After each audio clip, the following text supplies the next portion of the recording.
Hey everyone, John Henry here, slingshotfutures.com, and welcome to the daily market outlook for futures and Forex, where we take a look at our big six markets.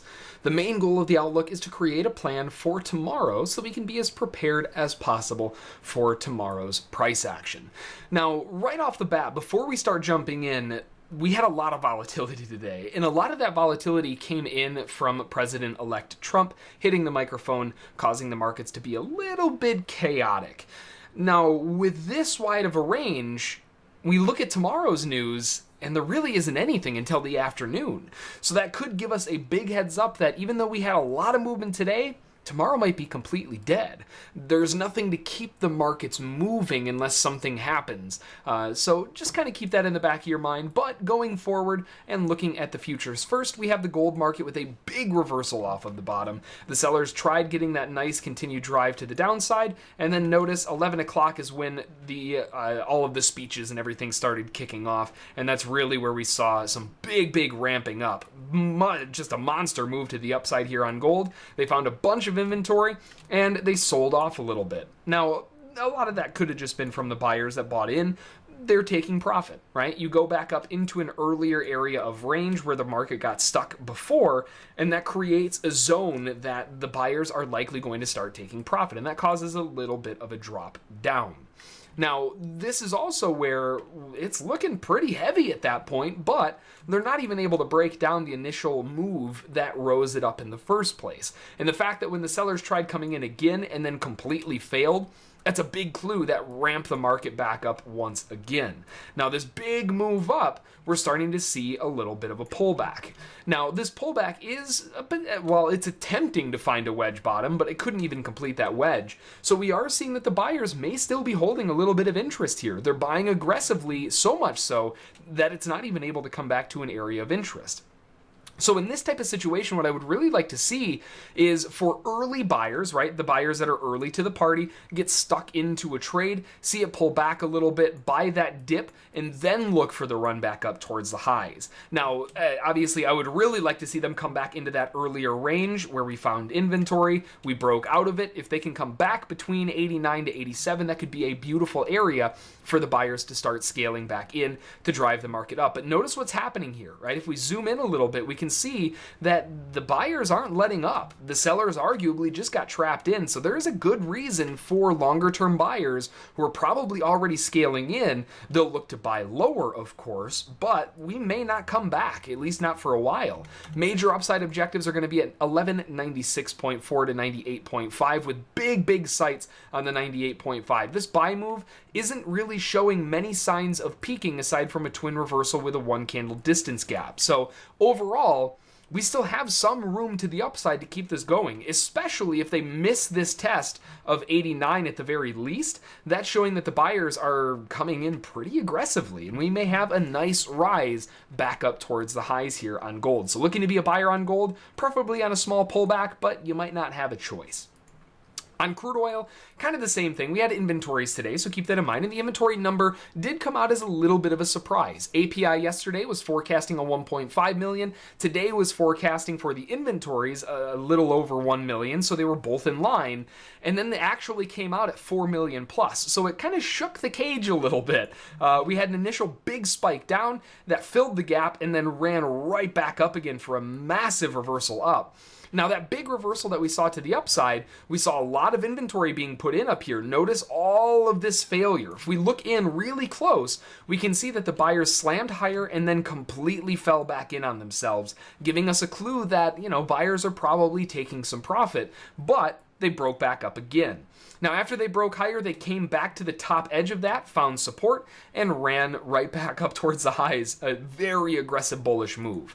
Now, from that high point, we are finding a potential wedge top and a wedge bottom. So we're forming a little bit of a triangle here. We have been slightly more aggressive, and it's kind of the same scenario as gold. I do want to be a buyer, but I want to be a buyer at a slightly better price to trap in some early adopters, get them whipped out, potentially get a better price, and then run the market back up. We may not have that option. The only level that's really holding up the market right now is right here at 52.37. That is the prior the prior high of day. I'm sorry, the prior month high. It's way out there. That's for sure. So with that overall massive amount of bullishness, and with the prior high of day kind of holding price down a little bit, that's showing that the buyers need to break through it to keep it going. But look at the bullish pressure, right?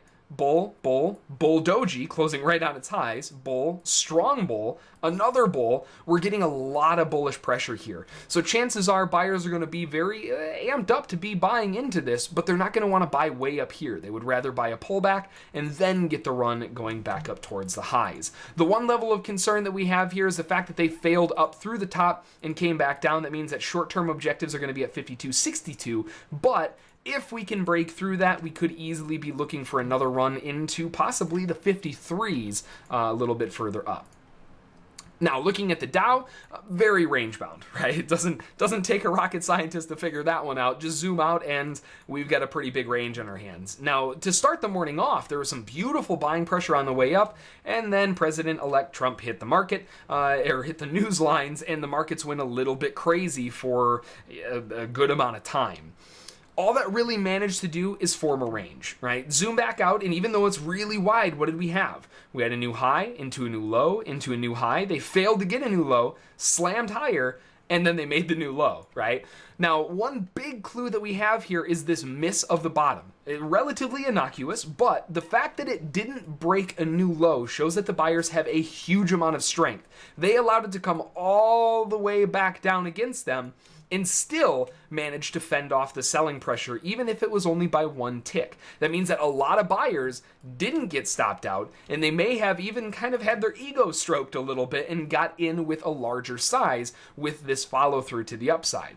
Now what we're seeing is a big spike, and we're basically just rotating into a channel that is finding buyers wanting to buy at the lows of it. Very aggressive buying taking place down here. What I would really like to see is for the buyers to get a better price. Whenever we have a big spike and then it goes into a channel like this, it's a very aggressive move, right? Anytime you have that type of formation, what you would really want to see is a dip lower, back to around where that spiking point kind of ended, right? And then look for the buyers to see what they want to do, right? Do they want to defend that area? Do they want to come in? Or are they going to give up on it? If they're going to give up on it, it'll collapse back down to the lows. But even though it's way down here, right, this area, if they can come back down there, there are going to be a lot of buyers that would love to at least initially give it a shot for a potential run back up towards the highs. So at the moment, major upside objectives at 19,904 at the top of the day, but we also have the top of that inventory failure at the highs at 19,885, and I would really like to see a pullback to jump in on the move before it makes it up there. Switching over to the Forex pairs, we have the Euro USD with a big run towards the upside. We are cycling off of a bullish buy area right this minute, actually over the past 15 minutes, at 57.25 down to 56.08. This is a location that buyers will be scaling into aggressively on this pullback. This is the last time that we broke above that earlier morning range. They tried defending it and it failed. Now the fact that we're retesting it and finding more buying pressure is a very big clue. So what I would really like to see is buying pressure off of this area for a run back up towards the highs to finish the job off, back to 61.25 up to 62.25. Those are the major bull objectives at the moment, but one thing stands in the way in that we have a bear channel that's forming. So really what a lot of buyers would like to see is a break above it to invalidate it, then see it pull back, buy the pullback, and then run it towards the top. So that's kind of what we're looking for right now. We want to be buyers, but it may be a little bit early to do so on the euro at the moment. Maybe give it a little time, get some more information under your belt. Over on the pound dollar, same thing, big rally to the upside and relatively close to the same argument, right? We have a big run higher, they pause, nice little pullback, into an explosive run towards the upside. Now, the one thing that really stands out is this big smash higher got absolutely no follow through, right? All there was up here was sellers. And those sellers are likely going to want to defend their position if the market can come back into that area. But what does that tell us? Well, this is still a very bullish move. We need to be looking to be buyers, but as we approach this area between 22,712 to 22,531, you want to be a little bit careful because there's a good chance that the sellers will begin defending and scaling in, and it may have a little bit of a hard time. Even if it does break above the highs, probably not going to go very far before it starts finding some pushback from the sellers. Honestly, right now, what I would really like to see is for the market to go sideways, maybe even pull back, find this lower edge of support, especially if they can dip underneath to 21,760, and then get the bounce going to the upside. But again, keep in mind, you may not even make it back to 22,531, depending on how aggressive the sellers feel like being. At the moment, the buyers are obviously attempting to take back control. Not very strong, albeit they're probably waiting for a better price, but we still need to be looking to be buyers, potentially on a pullback. And then finally, on the dollar yen, the opposite is true. Big bear move down, and basically just flip all of the charts that we've been looking at. Big move down, nice little retrace, and then a slam dunk lower. Huge bear move at the end, absolutely no follow through, tells us that the sellers are probably done in the short term and they're looking for a correction, and that is what we had. Now, notice where we went up to, right? We corrected back up into the area where that stopped the initial sell move. The initial sell move drove down, slammed the earlier swing low, broke a little bit through it, and then popped up a good 50, 60 pips before it came back down to retest it again. Buyers tried defending it, but inevitably they didn't have enough strength and it broke back down. So now that we've broken through support, what do we know about support? It turns into resistance. And now we are coming back towards that area. And this is exactly where you need to be looking to start switching gears to the sell side once again. We have broken the bull channel, that's out of the way. Now you look for a retrace, maybe back to 115, 654 to 857. Either way, though, looking for a selling opportunity to drive the market back down to the lows. Major support at 114, 739 may get in the way, but at the moment the bears look pretty darn heavy, and they might not care about that coming into play. So the big objective would be at 114, 739. Past that would be the low of day, and looking to sell on a possible little retrace here. So that's going to do it for the market outlook. Again, tomorrow, we don't really have any news on the docket until the afternoon. And after today's movement, we may just find ourselves in a very slow, stagnant market. So just be careful. As always, make that plan, trade the plan, follow your rules, and you will be A-okay. Until next time, we'll see y'all later.